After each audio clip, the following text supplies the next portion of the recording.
አስበው ቃላት ጨዋታው አይደለም አይ ገለጥ አይደለም እኔ ለማንሳት የፈለኩት እዚህ ጋር ቀደም ሲል ከተቃቀስናቸው ነገሮች መካከል ቆይ ሰማኛ አንድ ጊዜ ቅድም የመጀመሪያ ስነሳ እኔ ሊስታው ታረኩኝ ከህብረተሰቡ ጋር በትግል ጉዳይ በሰላማዊ ህዝብ እንቢተኝነት ጉዳይ መሬት ላይ ባለው ውጤታማነት ጉዳይ በህዝባዊ እንቢተኝነት አነሳስ ጉዳይ ላይ ከተነገሩት ነገሮች ዛሬ ብናነሳቸው ጠቃሚ ናቸው ያልኳቸውን ነገሮች አንስቻለሁ። አንተ ደግሞ በተጨማሪ እነዚህ ነገሮች ላይ በተለይ ኢንትረስት አለኝ መልስ ለመስጠት ብለህ መልስ ሰጥተሃል። ጥሩ ነው፣ ደስ ይለኛል መልስ መሰጠቱ። እንዳልከው አሁን ሐሳብ ላይ ቀደም ሲል ያነሳኋቸውን 3 ነጥቦች እናንሳና በእነሱ ላይ እንነጋገር። አንድ ቴዲ መጀመሪያ እኔን ሐሳብ በደንብ አላስጨረስከኝም። ለምንድን ነው የምታቀርባቸው ሐሳቦች ላይ በቀጥታ መልስ ማልሰጠው? ሐሳብ ሳይኖር ይቀርቶ አይደለም፣ ግን ህብረተሰባችን እንዴት ነው ፐርሲቭ የሚያደርገው ነው ጥያቄው። አንድ ሰው ያላግባብ ይከሰሃል፣ ለዛ ጉዳይ መልስ ትሰጣለህ። ከዛ ክሱ የሚመጣው ለምንድን ነው የምትጨቃጨቁት ነው የሚለው። አንተ መልስ እየሰጠህ ነው። ራስህ እንደዛ አይነት ችግር ፈጥረህ አይደለም፣ ችግር ተፈጥሮብህ ነው። መልስ መስጠትህን ግን ጭቅጭቅ ውስጥ እንደገባህ አድርጎ ነው ህብረተሰቡ የሚከስህ። በዚህ እኔ ብዙ ዋጋ ከፍያለሁ። እኔም እኮ እነዛ ላይ መልስ ስጥ እያልኩህ አይደለም። ለዛ እኮ ነው አይደንቲፋይ አድርጌ 3ቱን የትግል ጉዳዮች መርጬ እነዚህ ላይ አስተያየት የተቀረውን በተመለከተ ግን ያንተ ምርጫ ነው።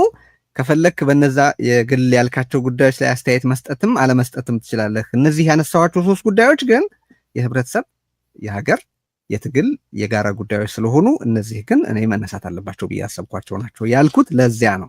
ስለዚህ አሁን እንዴት እንሂድ እስቲ? እንዴት እንሂድ ትላለህ? እኔ ደግሞ መጀመሪያ ግልጽ መሆን ያለበት ህብረተሰቡ ላይ እኔ ለሱ ጥሩ ሐሳብ እንደሌለኝ ጥሩ አቋም እንደሌለኝ አድርጎ ለማቅረብ የሞከረው ልደቱ ሳይጋብዘኝ ቀርቷል፣ ከጎጃም ፋኖች ጋር አብሮ ይሰራል ብሎ ያላግባብ ንግግር አድርጓል ብሎ ነው። እኔ ደግሞ የተናገርኩትኝ ከጎጃም ኃይሎች ጋር አብሬ እሰራለሁ እንደ ገለልተኛ አትዩኝ ብሎ ያለው ራሱ ነው ብዬ ነው ፊልሙን ልኬልሃለሁ። ህብረተሰቡ ይሄን የማወቅ መብት አለው ብዬ አስባለሁ። ለእኔ ትልቁም ነገር ነው።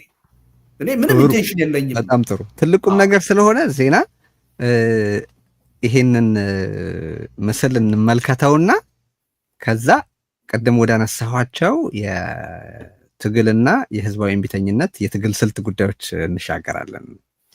ስለዚህ ያኛው አንታውን ያለበት ወይም ደግሞ የምትደግፈው ወይም ደግሞ አብረ የምትሰራበት አካል ትክክል ነው፣ ያኛው ጥፋተኛ ነው የሚል ድምዳሜ ላይ ደርሳል ዜና እንዴ ያለው ነገር ማለት ነው። ስለዚህ ያኛው አንታውን ያለበት ወይም ደግሞ የምትደግፈው ወይም ደግሞ አብረ የምትሰራበት አካል ትክክል ነው፣ ያኛው ጥፋተኛ ነው የሚል ድምዳሜ ላይ ደርሳል ማለት ነው። ምክንያቱም አንድ እንዲሆኑ የማድረግ እንቅስቃሴ ጥረቱ አሁንም አለ። ያንን ማጠናከር ሲገባ ይሄ በዚህ አይነት ልዩነት ውስጥ እንዲቆዩ መደረጉ አንደኛ ትግሉንም ጎትቶታል በተወሰነ ደረጃ የሚለው ነገር በብዙዎች ዘንድ ተቀባይነት ያለው ነው።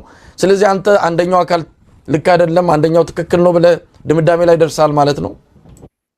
አይ በሂደታቸው ምን እያደረጉ እንዳሉ ዝርዝር ዕውቀት የለኝም፣ ግን እኔ ከመጀመሪያውም ጀምሮ ሲጀመር ጀምሮ የማቃቸው አብሬያቸው የሰራው በሂደቱ ውስጥ ያለሁበት ሲጀምሩ ጀምሮ ያማከሩ ሰዎች በግልጽ የታወቀ ነው። በሌላ ወገን ደግሞ ከነስክንድር ጋር ምንም ግንኙነት የለኝም፣ እንዴት እንደሚሄዱ ማላቅም፣ አማክረውኝ ማያው፣ ግን በሚዲያ ማያው አለ፣ የሚሰሩት ነገር አለ፣ የሚደክሙት ለሀገራቸው እንደሆነ አውቃለሁ፣ ገነዘባለሁ፣ ግን ግንኙነትም የለኝ የሥራ ግንኙነትም ሆነ ተግባር የለኝም። ስለዚህ የማውቀውን ነገርና በሚችለው መልኩ አብሬያቸው የሰራዋቸውን ሰዎች መደገፌ እነዛን ማጣጣል ተደርጎ እንዴት እንደሚታይብኝ እኔ ሊገባኝ አይችልም ማለት ነው። እሺ ይልቃል ያለው ይሄንን ነው።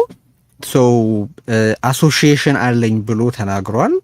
በዚያ ምክንያት ነው ከአንድ ጎራ መሪውን ካገኘን እሱንም ባንጋብዘው ሐሳቡ ተወክሏል ብለን ያሰብነው በዛ ምክንያት ነው። ያንን ያልኩት ለዛ ነው እንዳልክ የተረዳሁት። ይልቃል ደግሞ ተወካይ ተደርጌ መቅረቤ ስህተት ነው፣ ተወካይ ነኝ አላልኩም፣ እኔም ተወካይ ነው አላልኩም የሚል ነው። ያኔ የቀረበውን ነው እኮ እየተናገርኩ ያለው፣ ያኔ የተባለውን ነው እየተናገርኩ እኔ ያልኩትን ነው እያቀረብኩ። በነገር ላይ ፊልሙ ከዛም በላይ ነው ቪዲዮ የሚለው። አዎ ከሱ በላይ መጠቀም ስለማንችል አድርጋችሁ አትዩኝ፣ እኔ የዛ አካል ነኝ ብሎ ነው የሚናገረው። ያው ምለ ብዙ ልታቀርበው ስለማትችል ሰዓትም ስለማይበቃ ነው እንጂ አስምሮ አስረግጦ ነው የተናገረው። እኔ እዛ አካል ነኝ፣ ለምንድን ነው ገለልተኛ ሁን የምትሉኝ? ትክክለኛ ጥያቄ አይደለም ብሎ ነው የተናገረው። እኔም ይሄን አይቼ ነው ዘመነን ስንጋብዘው እሺ ስላለ ይልቃልን ሳናቀርብ የቀርነው ለዛ ነው። ዘመነ ባይቀርብ ኖሮ ግን ይልቃልን ነበር የምናቀርበው። እሺ ይበልም አይበልም ላይልም ይችላል። ምክንያቱም ከዛ በፊት ጋብዘነው ይሻላልም ከዛም በኋላ ይሻላል። ግን ለማሳጣት ተጠቅሞበታል ይህን ጉዳይ አዚፍ በእኔና በሱ መካከል የተለየ ቅራኔ እንዳለ እኔ ለሱ መድረክ መፍጠር እንደማልፈልግ አድርጎ ለህብረተሰቡ ትክክለኛ ያልሆነ መረጃ ለማስተላለፍ ሞክሯል ነው የኔ ነጥብ። ይሄ በህብረተሰቡ አይምሮ ውስጥ የሚፈጥረው ነገር አለ። ከዛ ውጭ ግን አሁን ቴዲ ወደ ሁለተኛው ነገር እንሸጋገር። ይሄን ያህል ከሄደ በቂ ነው። አሁን ይልቃል እንደዚህ ያለው ብለህ አታንሳብኝ። ጥያቄውን በጥያቄ ካመንክበት ጉዳዩን መልስ ልሰጥበት ይገባል፣ አስተያየት ልሰጥበት ይገባል ካልክ ኤኒቲንግ አንሳ። እኔ መልስ ለመስጠት ምንም ችግር የለብኝ። እሺ በእኔ አስተያየት ግን አታያይዝብኝ። ምክንያቱም ህብረተሰቡ ሁልጊዜ አንተ ተጠይቀህ ወይም ደግሞ ጥቃት ደርሶብህ መልስ ስትሰጥ አብረህ እንደምትጨቃጨቅና ችግር እንደፈጠርክ አድርጎ ነው የሚታዘበው። በዛ ደግሞ ብዙ ዋጋ የከፈልኩ ሰው ነኝ እኔ አልፈልግም። እሺ በእኔ አስተያየት ቀደም ሲል ለአንተ በዛ ደረጃ ጠቀሜታ ያላቸው መሆናቸውን አከብራለሁ። በእኔ አስተያየት ግን ቀደም ሲል ያነሳኋቸውና አሁን ቀጥሎ መደግማቸው ጉዳዮች የበለጠ ለህብረተሰቡ በጣም አንገብጋቢ፣ በጣም አስፈላጊ ማወቅ ያሉበት ነገሮች ናቸው ብዬ ስላሰብኩኝ ቀደም ሲል ያነሳኋቸውን ነገሮች መልሼ ላንሳቸው። አንዱ ይልቃል ያነሳው ያው ስላነሳው መጥቀስ አለብኝ። ያነሳው በህብረተሰቡ ውስጥ ዳይኮቶሚ በሌለበት ታጣቂዎች በተለይ የፋኖ አደረጃጀት በህዝባዊ እምቢተኝነት ላይ ከመጀመሪያውኑ ግልጽ አስተያየት እያላቸው ለሁለገብ ትግል ጥሪ እያደረጉ እያለ የሁለገብ የትግል ስልትን እየጠየቁና እየጠሩ እያለ መጀመሪያም ያንን የትግል ስልት ሰላማዊውን ወይም የህዝባዊ እምቢተኝነት የትግል ስልትን አይቀበሉ እንደነበር በኋላ ግን ገብቷቸው እንደተቀበሉ አስመስለው ማቅረብ ትክክል አይደለም፣ እውነት አይደለም የሚል አስተያየት አለው። ዳይኮቶሚ ፈጥረሃል፣ የሌለ ዳይኮቶሚ ፈጥረሃል የሚል አስተያየት አለው። ይሄ ዳይኮቶሚ መኖር አለመኖሩ በኢትዮጵያ ውስጥ ያለ የትግል ስልት አካሄድን አስመልክቶ ህብረተሰቡ ግንዛቤ እንዲኖረውና የጠራ ግንዛቤ እንዲኖረው ስለሚያደርግ ይህንን በተመለከተ ያለህን አስተያየት ንገረኝ። እሺ ቴዲ፣ ጥሩ ነው። አንደኛ ሰላማዊ ትግልና ትጥቅ ትግል የሚባል ዳይኮቶሚ በዓለምም በኢትዮጵያም እኔ ጀማሪ ልሆን አልችልም። ትናንት የነበረ ነው፣ ዛሬም ያለ ነው፣ ምናልባት ወደፊትም የሚኖር ነው። ኢትዮጵያ ውስጥ በተለይ በሰላማዊ ትግል ነው የሚያዋጣው ወይስ በትጥቅ ትግል ነው የሚል ዳይኮቶሚ እኔ አይደለም የፈጠርኩት፣ ነባራዊ ሁኔታው ነው የፈጠረው። ስለዚህ ልደቱ ፈጠረው የሚባል ዳይኮቶሚ የለም። ተገቢ ክስ አይደለም። ኖ ክሱ እሱ አይደለም። ይቅርታ ልደቱ፣ በኢትዮጵያ ውስጥ በአማራ ክልል ያሉ የትጥቅ ትግል የሚያከናውኑ ኃይላት የሰላማዊ እምቢተኝነት የህዝባዊ እምቢተኝነትን የትግል ስልት አስቀድሞውኑ እንዲደረግ የጠሩት ሆኖ ሳለ ሳይቀበሉት እንደቆዩ አሁን በአዲስ መልክ እንደተቀበሉት አድርጎ በዛ አካባቢ ባለ የትግል ሂደት ውስጥ ሁለት ጎራ እንዳለ አድርጎ ማቅረብ ስህተት ነው የሚል ነው። ለግልጽነት ብዬ ነው። ይቅርታ። ሌላውን ሁሉ ተወውና ሁለት ነገር ብቻ ላቅርብ። አንደኛ ኢህአፓና ሌሎች ድርጅቶች ጦርነት ይቁም ብለው ሰላማዊ ሰልፍ ጠርተው ነበር ከዓመት በፊት። ቀላል የማይባል ኃይል ነው በትጥቅ ትግል የሚያምንና የትጥቅ ትግል ኃይሉ ደጋፊ የሆነው አካል ያወገዛቸው። ሰላማዊ ትግልን አሟጠን ሞክረነዋል፣ እኛ ጥረት አድርገን በሰላማዊ ትግል ለውጥ እንደማይመጣ ስላወቅን ነው ወደ ትጥቅ ትግል ይሄድ ነው። ሰላማዊ ትግል ይሰራል እያላችሁ ህዝቡን አታወናብዱት፣ የእኛን ትግል ለማደብዘዝ ነው ይሄን የምታደርጉት የሚል ሰፊ ትችት ነው ሲቀርብ የነበረው። ይሄ ልደቱ የፈጠረው አይደለም። ልጨርስ። በማን የቀረበው? በብዙ የፋኖ ደጋፊዎች ሚዲያዎች ሳይቀር አቋቁሞ የሚሰሩ ይቀርብ የነበረው ይሄ ነው። ቆይተው ርቀህ መሄድ የለብህም። ይልቃል ሮሃ ሚዲያ ላይ ከመዓዛ መሐመድ ጋር ባደረገው ቃለ መጠይቅ ልደቱ የሚባል ሰው ውጭ ሀገር መጥቶ ለመታከም እንኳ ፍቃድ የተከለከለ ሰው ሰላማዊ ትግል ኢትዮጵያ ውስጥ በአሁኑ ወቅት ይሰራል እያለ ይመጻደቃል ነው ያለ። ራሱ ይቃወመው የነበረ አቋም ነው ይሄ። ሰላማዊ ትግል ከዚህ በኋላ አይሰራም ብሎ እኔን ተችቶኛል። ይመጻደቃል ሰላማዊ ትግል ይሰራል እያለ ብሎኛል። የፋኖን እንቅስቃሴ የሚደግፉ እና አንከር ሚዲያ ውሰድ፣ በቀረብኩ ቁጥር እኔ ክርክር ነው የነበረው። ሰላማዊ ትግል አይሰራም ይሰራል የሚል ክርክር በየመድረኩ ስናደርግ ነው የነበረው። እኔ የፈጠርኩት ነገር አይደለም። ስለዚህ ለምንድን ነው ልደቱ ፈጠረው የሚለው? እኔ የፈጠርኩት ነገር የለም። ሰላማዊ ትግል አይሰራም የሚለውን ደግሞ ሌሎቹን እርሳቸው። ራሱ መዓዛ ሚዲያ ላይ ሮሃ ሚዲያ ላይ ቀርቦ ለመታከም የተከለከለ ሰውዬ ከሀገር ወጥቶ ሰላማዊ ትግል ይሰራል እያለ ይመጻደቃል። ቃሉ እንኳን ይሄን የተጠቀመው ይመጻ ደግሞ ያስፈልጋል ካልክ ደግሞ ፊልሙን ልክልሃል እንደቅድም ብሎ የተቸ ሰው ነው። ስለዚህ ለምን እኔ ይከሰኛል? ይሄ በኢትዮጵያ ፖለቲካ ሰላማዊ ትግል ይሰራል አይሰራም በጣም የገነገነ አከራካሪ ጥያቄ ነው። ትናንትም የነበረ ነው፣ ዛሬም ያለ ነው፣ ምናልባት ወደፊትም ይቀጥላል። አዲስ ነገር የሰማ ነው ምንድነው? ህዝባዊ እምቢተኝነት መኖር አለበት ብሎ ዘመነ ሰሞኑን ወጥቶ ተናገረ። እሰየው፣ አመሰገንኩ ይህም በማለቱ። እሱ ጋር ነው አሁን ዘመነ ከዛም በፊት አዲስ ጥሪ አላደረገም። አቶ ዘመነ በአደረጃጀት ደረጃ የህዝባዊ እምቢተኝነት ጥሪን ሲያካሂዱ ቆይተዋል። ያንን እንዳልሆነ ለምን ኢግኖር ያደርገዋል ነው እኔ ያልኩት። ምንድነው ሰላማዊ ትግል ወይም ህዝባዊ እምቢተኝነት መኖር አለበት የምንለውን በሰላማዊ መድረኩ ውስጥ ያለነው ብቻ አይደለንም፣ በትጥቅ ትግል ውስጥ ያሉ ሰዎችም እየደገፉት ነው። ለምሳሌ ዘመነ ወጥቶ ሰሞኑን ህዝባዊ እምቢተኝነት ኢትዮጵያ ውስጥ መቀጣጠል አለበት ብሎ ተናግሯል። ይሄ ቀላል ነገር አይደለም፣ ተጠናክሮ መቀጠል የሚገባው ነው ብዬ አመሰግንኩ። ምስጋና ነው ያቀረብኩት፣ ትችት አይደለም ያቀረብኩት። ይሄን ለምን ያስቆጣዋል? እሱ ለምን ያስከፋዋል? ዛሬ እንደተቀበላቸው አድርገህ አቀረብክም። ነገርኩህ እኮ ለምን ሩቆ ይሄዳል? ራሱ ይልቃል ሰላማዊ ትግል ይሰራል እያለ ልደቱ ይመጻደቃል ብሎ እኮ ተቸኝ አልኩ። ፊልሙን አምጣልኝ ካልከኝ አመጣልሃለሁ። ለምን ሌላ ምስክር ይፈልጋል? ራሱ እኮ መቃወም ጀምሮ ነበር እኮ። በሰላማዊ ትግል ሞክሮ ነው የአማራ ወጣት ወደ ፋኖነት የተቀየረው። ሰላማዊ ትግል ኢትዮጵያ ውስጥ ከዚህ በኋላ አይሰራም ተብሎ ይሄ የአደባባይ ሚስጥር ነው። በየመድረኩ የሚባል ሁልጊዜ የምንወቀስበት የምንከራከርበት አጀንዳ ነው። ዛሬ እኔ እንደጀመርኩት አድርጎ አዲስ የፈጠርኩት ዳይኮቶሚ እንደሆነ አድርጎ ለምን ያቀርባል? ራሱ ሲተቸ የነበረ እኮ አልኩ። በቃ ሌላ እኮ ምንም አያስፈልግም። እንደው ለእንትኑ ነው እንጂ ያሰፋሁት ራሱ ይልቃል ሮሃ ሚዲያ ላይ ቀርቦ ሰላማዊ ትግል አርቲክል በጻፍኩ ማግስት ነው። ከሀገሩ ወጥቶ ለመታከም የተከለከለ ሰውዬ ልደቱ የሚባል ሰው ሰላማዊ ትግል ኢትዮጵያ ውስጥ በአሁኑ ወቅት ይሰራል እያለ ይመጻደቃል ብሎኛል።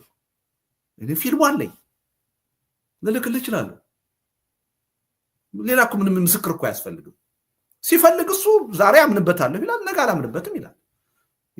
ወደ 16 17 ለቅሜ ልነግርህ እችላለሁ ከራሱ ጋር የተጋጨውን ነገር። ትናንትና ትጥቅ ትግል እየተፋለሙ ነው፣ ጠመንጃ አንስተው እየተፋለሙ ነው ካገዛዙ ጋር ብሎ ይላል። በማግስቱ መጥቶ ደግሞ ትጥቅ ትግል አይደለም የፋኖ ትግል ይላል። የአማራ ህዝብ ትግል ስልጣን በመያዝ ነው የሚፈታው ይላል። በማግስቱ መጥቶ ደግሞ ለስልጣን አይደለም የምንታገለው ይላል። ትናንትና ለአማራ ህዝብ በደል፣ ችግር፣ መፈናቀል ዋናው ተጠያቂ ህገ መንግስቱ ነው ሲል ነበር። የቋንቋ ፌዴራሊዝም ነው ሲል ነበር። አሁን መጥቶ ደግሞ የቋንቋ ፌዴራሊዝምን መተቸት ትክክል አይደለም ድንቁርና ነው ብሎ ይናገራል። ይሄ እኮ የኔ ችግር አይደለም። የቋንቋ ፌዴራሊዝምን መተቸት አይደለም ያለው፣ ማለት ሚስሪፕሬዘንት እንዳናደርገው ነው። በአቶ እስክንድር በኩል ለቀረበ አስተያየት እኛ እንዲህ ካደረጉ ከነዚህ ጋር እንሰራለን፣ እንዲህ ካደረጉ ከነዚህ ጋር እንሰራለን የሚል ያለቀ ድምዳሜ መስጠት ተገቢነት የለውም። ያንን ካደረጉ በኋላ ኮምፕሮማይዝ እንዴት ማድረግ ይቻላል? አንድ ሁለተኛ ደግሞ ያንን በአማራ ፖለቲካል ኮሚኒቲ ውስጥ የአሁኑ ህገ መንግስት የተወሰነ ለውጥ ተደርጎበት ይቀጥል የሚል አስተያየት ቢኖርስ የሚል አስተያየት ነው እንጂ የተደመደመ የፌዴራሊዝም ዲፌንስ አልመሰለኝም። አይደለም። ከአንተ ጋር ያደረጋችሁት ውይይት ኮንቴክስቱ ሌላ ነው። መዓዛ ላይ የተናገረው እስክንድር የምንታገለው ሚዲያ ላይ ቀርቦ ማለት ነው፣ የውጭ ሚዲያ ላይ ቀርቦ አንዱ የምንታገለው የብሔር ፖለቲካ ወይም ደግሞ የብሔር ፌዴራሊዝሙን እንዲቀየር ነው የምንታገለው ብሎ ተናገረ። ይህን ተቃውሞ ነው የተናገረው። ያን ነው እኔ አሁን እየተቸውልህ ያለው ለአንተ። እኔ ከአሁን በፊት እኮ አልተቸውም፣ አሁን ነው እያነሳሁት ያለው። ያ ትችቴ ግን አንተ ጋር ላደረጋችሁት ውይይት አይደለም። አንተ ጋር ያደረጋችሁት ውይይት ኮንቴክስቱ አውዱ ሌላ ነው የነበረው። ስለ ቅድመ ሁኔታ ነው ስታወራ የነበረው። ያንን የማልደግፍም። ነገር ግን እስክንድር ጋር ብዙ ልዩነት አለኝ። የብሔር ፖለቲካን ህገ መንግስታዊ መሆኑን እታገላለሁ ማለቱ የሚደገፍ ሀሳብ ነው ብዬ ነው የምወስደው። ኤትኒክ ፌዴራሊዝምን ከተዉ እንነጋገራለን ከነሱ ጋር ነው ያለው። እኔ የሰማሁትኝ መልሰህ መዓዛ ጋር ሄደህ ማየት ትችላለህ። እስክንድር ያለውን ነው የምነግርህ። እስክንድር እንደዛ ሲል ለዛ ነው ይልቃል መልስ የሰጠው ልልህ ነው። እንደሱ ከተባለ በኋላ ከሌሎች ኃይሎች ጋር አብሮ መስራት እንዴት ይቻላል? በኢትዮጵያ ውስጥ ራስህን በመስታወት እያየህ ማውራት ነው የሚል ነው። እኔ አሁን የተቀመጠ አስተያየቱ ነው። ሁለቱ ነገሮች የተለያዩ ናቸው። ይሄ ካልሆነ አልነጋገርም ብሎ ቅድመ ሁኔታ ማስቀመጥ ቅድም ተነጋግረን ጨርሰናል። ተገቢ አይደለም። ለድርድር በር መዝጋት ነው። ግን ደግሞ የብሔር ፖለቲካ ይቀየር ብዬ እታገላለሁ ማለትም ድንቁርና ብሎ ነው የገለጸው። ትክክል አይደለም። ስማ ቴዲ፣ እኔ ትናንትም በሰላማዊ ትግል ነው ማምነው፣ ዛሬም በሰላማዊ ትግል ነው ማምነው። ትናንትም ይሄ በስራ ላይ ያለ ህገ መንግስት ለአማራ ህዝብ ለኢትዮጵያ ህዝብ አይጠቅምም ብዬ ነው ማምነው፣ አሁንም ያን ነው ማምነው። ምንም የተለወጠ ሀሳብ የለኝም። ትናንትም በኢትዮጵያዊነት ፖለቲካ ነው ማምነው፣ ዛሬም በዛ ነው ማምነው። በእነዚህ ነገሮች ሁሉ የተለወጠ አቋም ይዞ የመጣው እሱ ነው። እሱ የተለየ አቋም ለምን ያዘ ብዬ ተችቼው አላውቅም። እኔ መብቱ ነው። እኔ ግን ሳልለወጥ ነው የሚተቸኝ። ይሄ ትናንት የነበረ አቋሜ ነው፣ አዲስ አቋሜ አይደለም። እሺ ወደሚቀጥለው ከመሻገር ጀስት ለክላሪቲ ያክል አንተ ያልከውን ሰምቻለሁ። እኔ ደግሞ ይልቃልን የተረዳሁት ያንተ አቋም ነው ብለሃል። ሊሆን ይችላል የኔ መረዳት። እኔ የተረዳሁት ግን ይልቃል ደርሶ አሁን ያለውን በብሔር የተዋቀረ አደረጃጀት መደገፍ ጀምሯል ማለት ሳይሆን ያ አስተሳሰብ በአማራ የፖለቲካ ህብረተሰብ ውስጥ ካለስ ዲስሪጋርድ ሊደረግ ነው ወይ የሚል አስተያየት ነው እንዳለው የተገነዘብኩት። ግን ያንተን እሺ ምንድን ነው ያልከው? አመለካከቱን ለውጧል ስላልክ እኮ ነው። ወዴት ነው የለወጠው? አዳምጠኛ። ቋንቋን መሰረት ያደረገ ፌዴራሊዝም ይቀየር ብሎ መጠየቅ በአሁኑ ወቅት ድንቁርና ነው አለ። ድንቁርና አይደለም። በዚህም ረገድ እኮ አስተሳሰቡን እኮ ይልቃል መቀየር ይችላል። መብቱ እኮ ነው። ቀየርም አልቀየርም መብቱ ነው። ነገር ግን እንዲህ አይነት ሀሳብ ያቀረበን ሰው ደንቆሮ ነው ማለት ስህተት ነው። ትክክል አይደለም። ምንም ስህተት የለውም። እስክንድር በዚህ ጉዳይ ላይ ወጥቶ የብሔር ፖለቲካን እንታገላለን ማለት ምንም ስህተት የለውም። እንዲህ አይነቱን ነገር ደግሞ በድንቁርና መፈረጅ ትክክል አይደለም። መብት ነው። እኔ ተቀየረ አልተቀየረ የራሱ ጉዳይ እኮ ነው ይልቃል። መብት እሺ፣ አይ ቤዚክ ኮቱ ነው። እሺ ወደሚቀጥለው ነጥብ እንሻገር። የአንዱ መነሳት አለበት ብዬ ያሰብኩት ነገር ህዝብ የተሳሳተ ተስፋ እየሰጣችሁ ነው። መሬት ላይ ኮንስቲቱዌንሲ ሳይኖራችሁ፣ ማህበረ ፖለቲካዊ መሰረት ሳይኖራችሁ እንዳላችሁ አክት እያረጋችሁ ነው። ይሄም ለህዝብ ፎልስ ሆፕ ይሰጣል፣ ሐሳቢ ምድር የተሳሳተ ተስፋ ይሰጣል እና ስራችሁን ሳትሰሩ ነው መሬት ላይ በጥንቃቄ ሰርተን አብዮት እናቀጣጥላለን ወይ ህዝባዊ እምቢተኝነት እንጠራለን፣ ይቅርታ ህዝባዊ እምቢተኝነት እንጠራለን እያላችሁ ያላችሁት የሚል አስተያየት አለው። ሁለት ነገር፣ አንደኛ ህዝባዊ እምቢተኝነት መጠራት አለበት ያልነው አብረን ነው፣ እሱም ጭምር ነው። ቨርጂኒያ የተካሄደው ስብሰባ ላይ ተገኝቶ ጋብዘ ነው፣ አንዱ ጋባዥ ነኝ፣ ጋብዘ ነው ተገኝቶ ህዝባዊ እምቢተኝነት አስፈላጊ እንደሆነ፣ ህዝባዊ እምቢተኝነት በኢትዮጵያ እንዲቀጣጠል ያ ስብስብ አብረን እንደምንሰራ፣ በዛ ረገድም ዶክመንት እንደሚኖረን ጋዜጣዊ መግለጫ ሰጥተናል። እዛ ውስጥ ይልቃል አለ። የኔ ብቻ ሀሳብ አይደለም። ከዛ በኋላ አንተ በ45 ቀን ውስጥ እንዴት ተቃውሞ መካሄድ እንደሚችል ያነሳኸውን ሁለቱን እንለይ ማለት ነው። አንደኛ እሱ ሲመጣ ራሱን አውጥቶ የተለየ አካል እያደረገው እንደሆነ አድርጎ ነው የሚያቀርበው። ራሱ ያለበት ውሳኔ ነው ይሄ። ከራሱ ጋር እየተቃረነ ነው ምን እሱ ነው። ሁለተኛ እኔ የጻፍኩትን ሰነድ አይተዋል። የስብስብ ሰነድ አይደለም፣ የግለሰብ ሰነድ ነው። 11 ቅድመ ሁኔታዎችን አስቀምጫለሁ።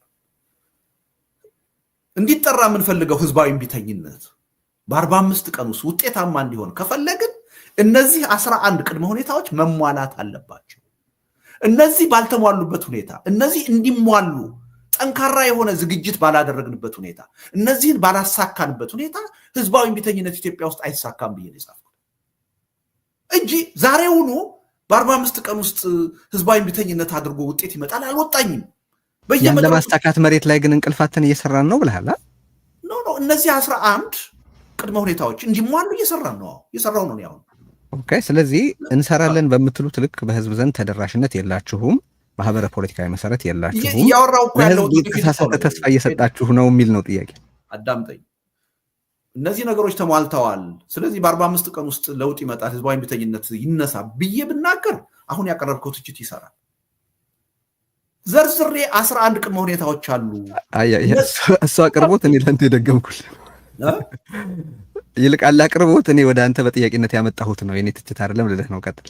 ኦኬ 11 ቅድመ ሁኔታዎች አሉ።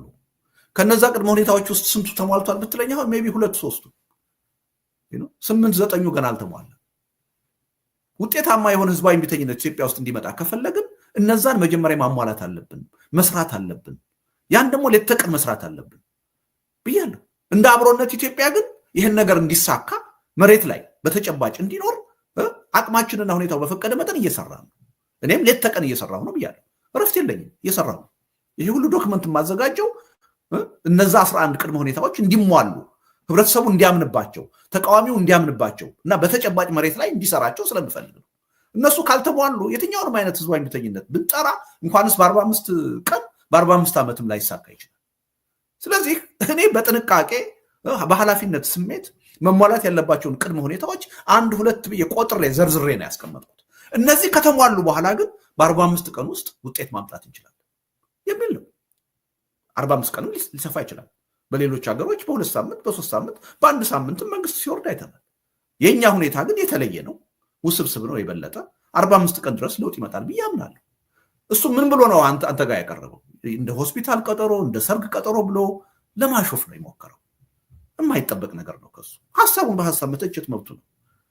እነዛን 11 ቅድመ ሁኔታዎች ማንበብ አለበት መጀመሪያ።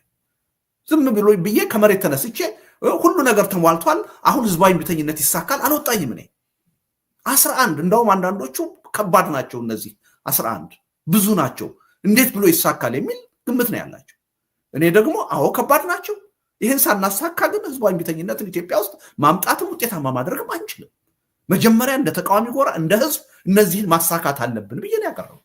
በዝርዝር ብዙ መገናኛ ብዙሃን ላይ ውይይት አድርጌበታል፣ ሀሳብ ሰጥቼበታል። ልክ በቃ ግልብ ሆኜ ስለ ሰላማዊ ትግል ምንም ግንዛቤ የሌለኝ ስሜታዊ ሰው ሆኜ በ45 ቀን ውስጥ ቀጠሮ አስቀምጬ ለውጥ ይመጣል እንዳልኩ አድርጎ ከሱ ይጠበቃል እንዲህ አይነት ትችት ቴዲ።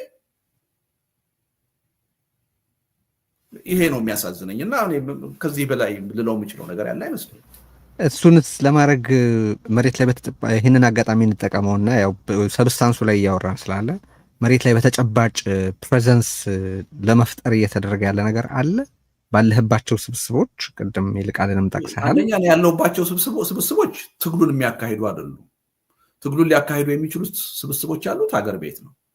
የኛ ሚና አጀንዳ የማቀበል ወደ ትብብር እንመራለን ትላላችሁ አይደል? በተለያዩ አጋጣሚዎች ስትናገር እኛ የምንመራው የህዝባዊ እምቢተኝነት እንቅስቃሴ ገና እኛ የምንመራው ማለት እነ ልደቱ ወይም አብሮነት ማለት አይደለም። ተቃዋሚው ጎራ የሚመራው ለማለት ነው።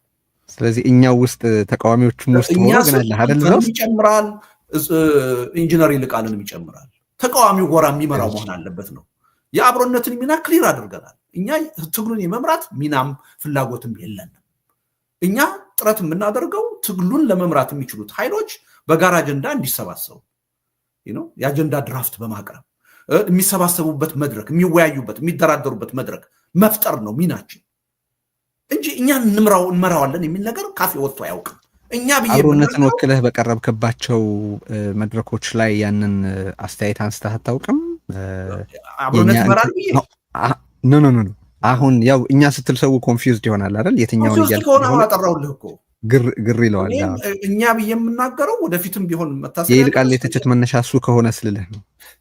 እሱ ያን መተቸትም አይችልም። ምክንያቱም እኛ ብዬ ስል በውሳኔው ላይ እሱም አለበት። ህዝባዊ እምቢተኝነት ኢትዮጵያ ውስጥ መቀጣጠል አለበት ያስፈልጋል ብለን ስንወስን አብሮ ተቀምጦ ወስኗል። እሱ ጭራሽ ማንሳትም አይችልም። ሌላ ሰው ግን እኛ ስንል ምናልባት አብሮነትን እያልኩ እንደሆነ አድርጎ ወይም ልደቱና በዙሪያ ያሉ የሆኑ ስብስቦች አድርጎ ከሆነ ሚስ አንደርስታንዲንግ ነው፣ ስህተት ነው። እኛ የምለው እኔ ተቃዋሚው ጎራ ማለት ነው። አሁንም ቢሆን ትግሉን መምራት ያለበት ተቃዋሚው ጎራ ነው የሚል እምነት አለ። የአብሮነት ሚና በወረቀትም ጽፈነዋል፣ የመምራት አይደለም። እኛ ትግሉን አንመራውም፣ የፖለቲካ ድርጅትም አይደለንም ብለን ነው ያለው። የእኛ ሚና ህብረት እንዲፈጠር መድረክ መፍጠር ነው፣ የጋራ አጀንዳ እንዲኖር ሀሳብ ማቅረብ ነው። ይሄን የማድረግ ነው እንጂ ትግሉን የመምራት። ስለዚህ ያ ቅድም የጠቀስክልኝ ይልቃልም አንተም ያላችሁበት ጥምረት በማይመራው እንቅስቃሴ ህዝባዊ እምቢተኝነት እንዲጀመር እንዴት ነው የወሰነው? መነሳት አለበት ብሎ ያምናል። አገር ቤት ፓርቲዎች አሉ አይደለም? ሲቪክ ማህበራት አሉ፣ የተለያዩ ህብረተሰቦችን የሚወክሉ ተቋማት አሉ። እነዚህ ኃይሎች ይህን ትግል እንዲመሩት ማድረግ አለብን። እንዲመሩት ደግሞ ግፊት ማድረግ አለብን። የጋራ አጀንዳ ማሳየት አለብን።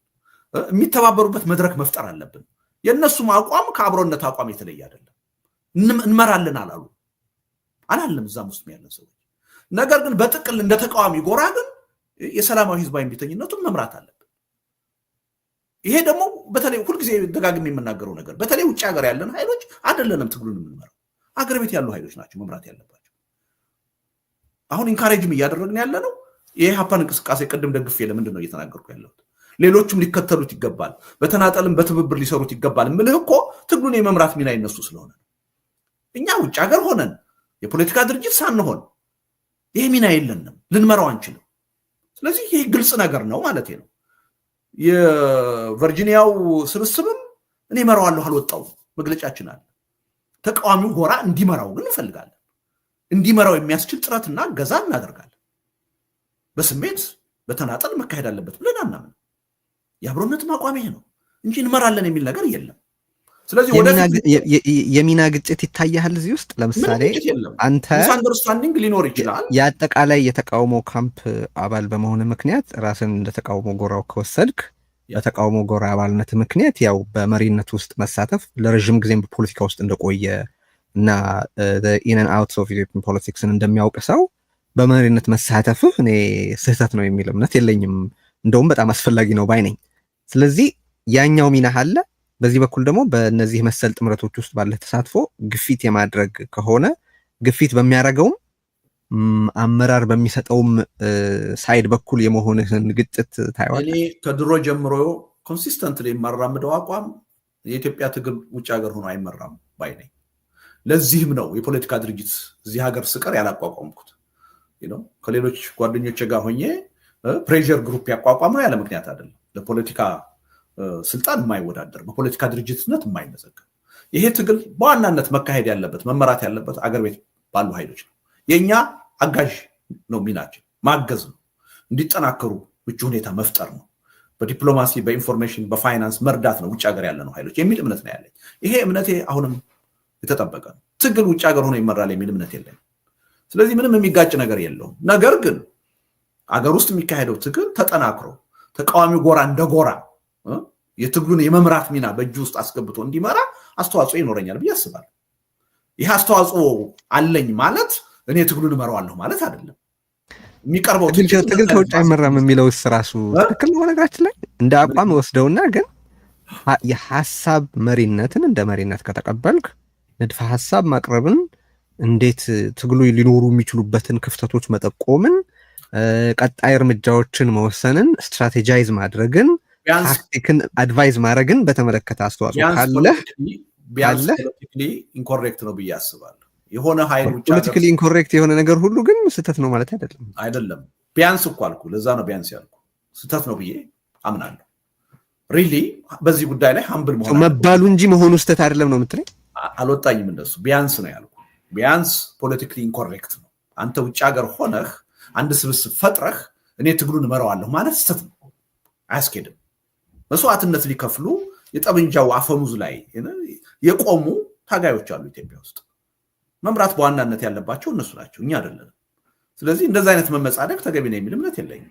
አስተዋጽኦ ታደርጋለህ ካልከኝ አዎ፣ እገዛ ታደርጋለህ ካልከኝ አዎ፣ በዛ ደረጃ መገለጽ አለበት ብዬ ነው የማምነው። አይ ያም የመምራት ሚና ነው ብለህ አንተ ከተረጎምከው ደግሞ ችግር የለብኝም። ትግል ከውጭ ተመርቶ ለውጤት ደርሶ አያውቅም የሚል አስተያየት አለ። ሊደርስ ይችላል። እኔ ግን ኢትዮጵያ ውስጥ አሁን እንዲካሄድ የምፈልገው ትግል በዋናነት እንዲመራ የምፈልገው ሀገር ውስጥ ባሉ ኃይሎች፣ በውጭ ሀገር ኃይሎች አይደለም። ኦኬ። ሌላው አብሮ የተነሳ ነገር ይሄ ያሉትን ሁኔታዎች የበለጠ አበረታቶ ወደሚቀጥለው ደረጃ እንዲሻገሩ እንደማድረግ ቅድም ጠቅሰዋል። ቀጠሮ የመያዝ ነገር ይታያል። ሰው በተፈለገ ጊዜ ተጠርቶ ወደ ትግሉ የሚገባ ይመስል ቅድም የሰርግ ቀጠሮና ሌሎች ቀጠሮዎች ይመስል ያለው በጠራሁት ጊዜ ይመጣል የሚል አሳምፕሽን ከየት ነው የሚመጣው የሚል አንድምታ ያለው መሰለኝ። ብሎት አይደለም። ቆይ ስማኝ ነው ማለት ስለ ኢምፕሊኬሽን አይደል እያወራን ያለ ነው። በሌላ ነገር እንዳንነጋገር ነው። ቀጠሮ ይሰጣል ነው። በዚህ እኛ የምንመራው የህዝባዊ እምቢተኝነት እንቅስቃሴ ገና አልተጀመረም ስትል የሚጀመርበትን ጊዜና ሁኔታ እናንተ ወስናችሁ የሚሆን አድርጎ ሌላው ቢረዳው ስህተት አይደለም አይደል? እና ቀጠሮ መያዝ ነው እሱ። ቀን ያልተወሰነለት ቀጠሮ ነው አይደለም። ቀጠሮ መያዝ ሰኔ ምናምን መስከረም ምናምን ብለህ መያዝ ነው። የምነግራችሁ ጊዜ አለ ተዘጋጅታችሁ ጠብቁ ማለት እኔ ያልተወሰነለት ቀጠሮ ነው ሊባል ይችላል። እኔ ቀጠሮ የሚባለው ነገር የሚመጣው መጀመሪያ 11 ቅድመ ሁኔታዎች መሟላታቸው ከተረጋገጠ በኋላ የሚል እምነት ነው ያለው። ከዛ አክቲቬት ላደርገው እችላለሁ አይመስልም? እኔ በወሰንኩ ጊዜ አክቲቬት ላደርገው እችላለሁ ማለት አይመስልም? አዎ ተቃዋሚው ጎራ ወስኖ ማድረግ አለበት የሚል እምነት አለ። በጣም ጥብቅ የሆነ እምነት ተቃዋሚው ጎራ። ያ ማለት እሱ ሲወስን ብቻ ይካሄዳል ማለት አይደለም። የህብረተሰቡ ግፍ ብሶት ገንፍሎ ወጥቶ ከተቃዋሚው ቁጥጥር ውጭ ህዝቡ ሊያደርገው ይችላል። ያ ግን ይጠቅማል ብዬ አላምንም። ጉዳት አለው የሚል እምነት አለ። ስለዚህ ከአሁን በኋላ የሚካሄደው ህዝባዊ እምቢተኝነት ውጤታማ እንዲሆን እንዳለፉት እድሎች እንዳይጠለፍ እንዳይጨናገፍ ውጤቱም ደግሞ ከአንድ አምባገነን ወደ ሌላ አምባገነን መሸጋገር እንዳይሆን ወይም ደግሞ ስቴትለስ የሆነ ሁኔታ ወይም አደጋ ይዞ እንዳይመጣ ከተፈለገ ተቃዋሚው ጎራ የሚቆጣጠረውና የሚመራው ትግል መሆን አለበት የሚል እምነት አለ። እሱ ጋር ነው አሁን እሷን ነጥብ እናንሳት።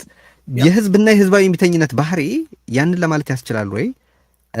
በዚህ ጊዜ የሚካሄደውን እንዝለለው፣ ጊዜውን እኛ እንወስን ኦር እንምረጥ በማለት አልተነሳም። ቴዲ ለምሳሌ ሰሞኑን ህዝባዊ እምቢተኝነት ሳይሆን ሰላማዊ ሰልፎች ተነሱ፣ እዚህም እዛም አይደለ እንዴ? የአብሮነት ኢትዮጵያ ደግፎ ነው መግለጫ ያወጣው። እነዚህ መነሳታቸው ጥሩ ነው፣ ተጠናክረው መቀጠል አለባቸው። ግን ተቃዋሚው ጎራ ሊመራው የሚችል ህዝባዊ እምቢተኝነት በዚህ መልኩ አይደለም መሆን ያለበት። በአገር ደረጃ በአንድ ጊዜ መካሄድ ነው ያለበት፣ በቅንጅት መካሄድ ነው ያለበት። አጀንዳዎቹም እንዲሁ ዝም ብሎ የመብት ጥያቄ አንድ መብት ጥያቄ ወይም የሙያ ማህበር ጥያቄ መሆን የለባቸው። ከአጠቃላይ ከህልውናችን ጋር የተያያዙ ትልቅ አጀንዳዎች አሉ የጋራ፣ እነሱ ላይ ማተኮር አለበት። ወደዛ ማደግ ይችሉ የለም ወይ? ልደቱ አንድ ቦታ በሆነ ለሁላችን አጀንዳ በማይመስል ምክንያት የተጀመሩ በኋላ ጥያቄያቸው ያደገና የሰፉ ተቃውሞዎች የሉም? አዎ ያድጋሉማ ብለን ስላሰብን ምናል አሁን የተጀመሩት በህብረተሰቡ በራሱ በስሜት የመጡ ናቸው። እነዚህ በጎ ናቸው፣ ተጠናክረው መቀጠል አለባቸው፣ ይቁሙ ልንል አንችልም። ነገር ግን ተቃዋሚው ከሚያደርገው ዝግጅት ቀድመው የመጡ ናቸው። ተቃዋሚው ባለመዘጋጀቱ ነው የመጣው። ይሄ ወደፊትም ይሄ ሁኔታ የሚቀጥል ከሆነና አጠቃላይ የትግሉ ሂደት ህዝባዊ እምቢተኝነቱ በተቃዋሚው ጎራ የማይመራ ከሆነ ጣጣ ይዞብን ሊመጣ ይችላል።